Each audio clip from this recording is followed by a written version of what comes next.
এই কারণে আমাদের কখনো ছবি ফেলে দেওয়া উচিত নয়। এবার এই মেয়েটাকে দিয়ে আমার উদ্দেশ্য সফল হবে। আম্মু দেখো, ওই আন্টির কাছে আমার ফটো রয়েছে। ও মাই গড, আমাকে এখান থেকে তাড়াতাড়ি পালাতে হবে। ওই মহিলাটি আমার পুত্রের ফটোর সাথে কি করতেছিল? সুযোগ পেতে ওই মহিলা ভেগে গেছে। ভাবনার বিষয়, ওই মহিলার কাছে এই ফটোটা কোথা থেকে আসলো? মা ছাড়ো ওইসব, খারাপ কিছু হওয়ার আগেই তো আমরা থামাতে পেরেছি, এটাই তো অনেক। তার মানে এর পিছনেও তোমার হাত আছে। আগের বারের কথা তোমার মনে আছে তো? বাবা, তুমি এটা কি করছো? কালকে একটা মিটিং আছে, জন্য সাইন করার প্র্যাকটিস করতেছি। এই নাও, তোমাদের জন্য স্নেক এনেছি। এগুলো এমনি তো কোনো কাজের না, উঠিয়ে ডাস্টবিনে ফেলে দিই। নিজের সিগনেচার এইভাবে ডাস্টবিনে ফেলে দিলে যে কেউ এটার খারাপ ব্যবহার করতে পারে। যারা ময়লা কুড়িয়ে বেড়ায় ওরা আবার এতটা খুঁটিয়ে দেখে নাকি? আরে এটা কি আমাদের কোনো কাজে আসবে? এই সাইনটা কাগজের পর উঠিয়ে আমরা ইচ্ছা মতন কাজ করতে পারবো। কে এত সকাল সকাল ডোর নক করছে? আপনার বকেয়া বিল আছে, তাড়াতাড়ি পরিশোধ করুন। আপনি শপিং করেছেন, আর এই যে এখানে আপনার সিগনেচারও আছে।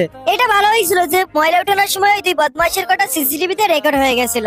আচ্ছা ঠিক আছে, এরপর থেকে এরকম ভুলভাল কাজ করবো না।